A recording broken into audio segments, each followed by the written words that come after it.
Imagine this. You survey just 200 customers, and from that tiny group, you confidently predict what 10,000 customers will do. Or you test two versions of YouTube thumbnail on small audience and confidently decide which one will perform better for everyone. How is this even possible? This is the power of inferential statistics, branch of statistics that help us take small sample and make reliable conclusions about much larger population. Welcome back to Shital's Data Desk, your home for simple, clear, and practical explanation in data, statistics, and analytics.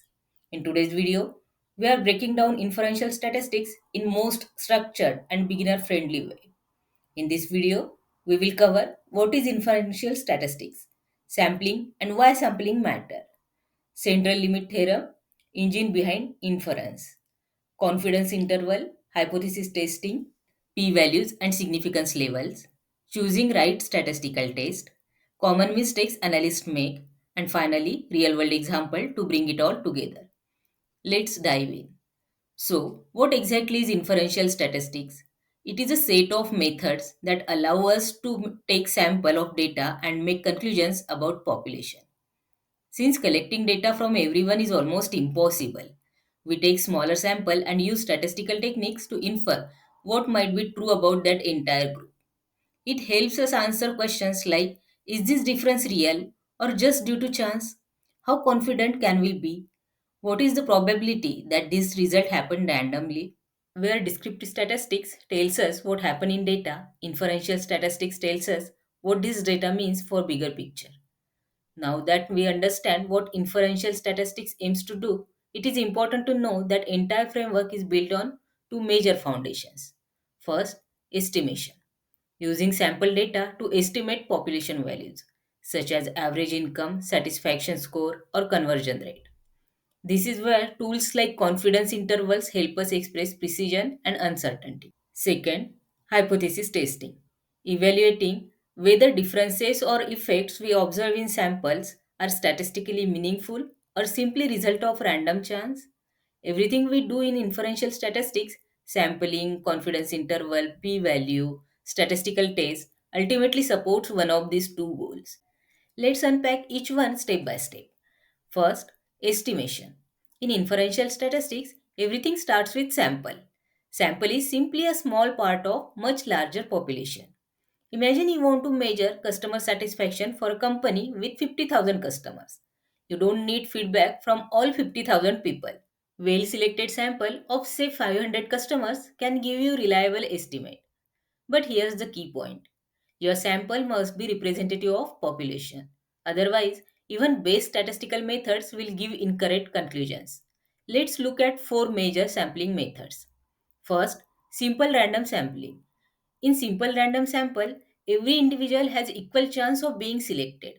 This reduces selection bias. It is one of the most commonly used sampling methods. Think of it like picking names from ball, completely random. Second, systematic sampling. In systematic sampling, instead of randomly selecting everyone, you choose people at a fixed interval. For example, selecting every 10 customer on a list. It is easy to implement, but the only caution is if list has hidden patterns, your sample might accidentally become biased. Third, stratified sampling. Stratified sampling is used when you want to make sure your sample represents important subgroups in population. You divide your population into distinct subgroups called strata, like gender, age groups, or income levels, and then take random sample from each subgroup. For example, school surveying 100 students may divide student by grade level and then sample proportionally from each grade. This ensures every group is properly represented. Fourth, cluster sampling. Cluster sampling is useful when you cannot easily sample individuals directly. Instead, you divide population into clusters like schools, regions, or offices. Randomly select few clusters and survey people within those selected groups. For example, instead of choosing individuals across whole city, you might choose 5 schools and survey students inside them. Sampling is not just step, it is foundation of inferential statistics. Biased sample leads to incorrect conclusions, but well-selected sample gives reliable and generalized results. So always remember, Good sampling equals to trustworthy insights. Sampling tells us where our data comes from. Central limit theorem explains how that data behaves. And confidence intervals tells us what that behavior means for entire population. So now let's take closer look at what central limit theorem is and how confidence intervals use it. Central limit theorem or CLT sounds complicated but is surprisingly simple. It is one of the most important ideas in statistics and reason inferential statistics work at all. Here is the idea. If you take many samples from population, calculate mean of each sample and then look at distribution of those sample means, it will look like normal distribution even if original data is not normal. Why is this important? Because it allows us to use normal distribution formulas, estimate uncertainty, build confidence intervals, and run hypothesis tests. Trust that our sample mean is close to true population mean. Think of CLT as engine that makes inferential statistics work. Confidence interval is simply a range that we believe contains true population value.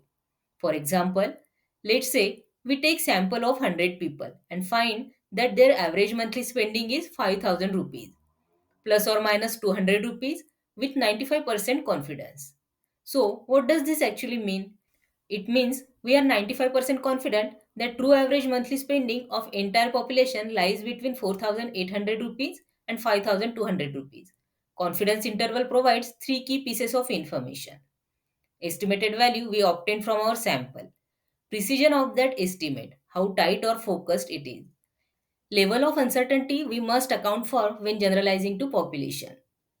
Narrow confidence interval indicates highly precise estimate with less uncertainty. Wide confidence interval suggests lower precision and greater uncertainty in our conclusion. Confidence intervals help us estimate population values and understand how precise our estimates are. But estimation is only one side of inferential statistics. Other side is comparison, checking whether difference or effect is real. And that's where detective work of hypothesis testing comes in. Now, let's talk about hypothesis testing, one of the most important tools in inferential statistics. Hypothesis testing helps us answer simple question. Is difference we are seeing real or could it have happened by chance? We always begin with two ideas. First, null hypothesis, indicated by H null. This is our default assumption. It says nothing has changed and there is no real difference or effect. And second, alternative hypothesis, indicated by H1. This says opposite.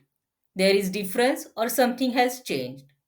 We collect sample data, use statistical tests and check which hypothesis evidence supports. If evidence is strong, we reject null hypothesis and conclude that something meaningful is happening.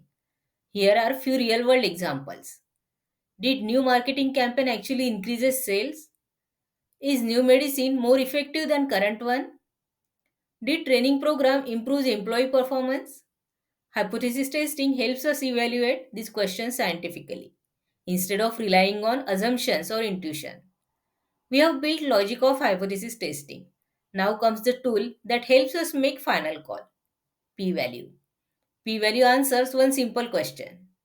If null hypothesis were true, what is probability of seeing result like ours just by chance? Here's what that means in simple terms. Low p-value means a result is unlikely to be random. There is strong evidence against null hypothesis. High p-value means result could easily be due to chance. So we don't have enough evidence to reject null. To make final decision, we compare p-value with something called significance level. Generally, alpha equals to 0.05. This gives us simple rule. If p is less than 0.05, we reject null hypothesis. There is statistically significant evidence of an effect. If p is greater than 0.05, we cannot reject null hypothesis. Evidence is not strong enough. Let's take simple example. Company is testing two landing pages. Page A, older version. Page B, newer version. Each page is shown to 500 visitors. If page B gets more sign-ups, we run hypothesis tests to check is this improvement real or just luck? If p-value is below 0.05, we conclude new page performs better. If it is above 0.05, improvement might just be random variation. This process, comparing p-value with significance levels, is core of statistical decision making in inferential statistics. We can only calculate p-value after choosing statistical tests. But different questions require different statistical tests. So, let's look at how to select right test for your data. To compare averages between two groups, use t-test. To compare averages across three or more groups, use ANOVA. To compare categories or proportions, use chi-square test. To measure relationships between two variables, use correlation. And to predict outcomes, use regression. Your choice depends on whether data is numerical or categorical, how many groups you are comparing, whether your data is normally distributed, and your sample size. Selecting right test ensures that your conclusions are accurate, valid, and scientifically sound. Here are some mistakes to avoid. Taking biased sample, using too small sample size, misinterpreting p-values, believing that statistical significance equals to practical importance, ignoring confidence intervals, confusing correlation with causation, overgeneralizing results. Being careful with this helps you build trustworthy insights. Now, let's look at few practical examples where both concepts appear all the time. First, when researchers test new medicine, they don't experiment on every patient in the world. They take sample of patients, measure improvement, and calculate average effect, confidence interval to show uncertainty, hypothesis test to check whether improvement is real. If p-value is low, they conclude medicine works better than current treatment. Second, marketing teams often run A versus B tests to compare two campaigns. Maybe campaign B generates more sign-ups. Hypothesis test checks, is this improvement real or could it have happened by chance? Confidence interval help estimate actual increase in conversions. Third, companies test product quality using samples. They estimate things like average durability, failure rates, customer ratings. Confidence intervals show reliability of these estimates, and hypothesis tests compare different product versions. Fourth, in surveys, we never collect responses from everyone. Small but representative sample gives us estimates like candidate A has 52% support plus minus 3% margin of error. That margin of error is confidence interval, an essential part of all professional surveys. Inferential statistics is not just theory, it is foundation of data-driven decision making. It helps you move from describing data to actually predicting and generalizing results with confidence. If this video helped you understand inference clearly, don't forget to like, subscribe and share Sheetal's data days. And I will see you in next video where we continue making data simple, structured and practical. Thanks for watching.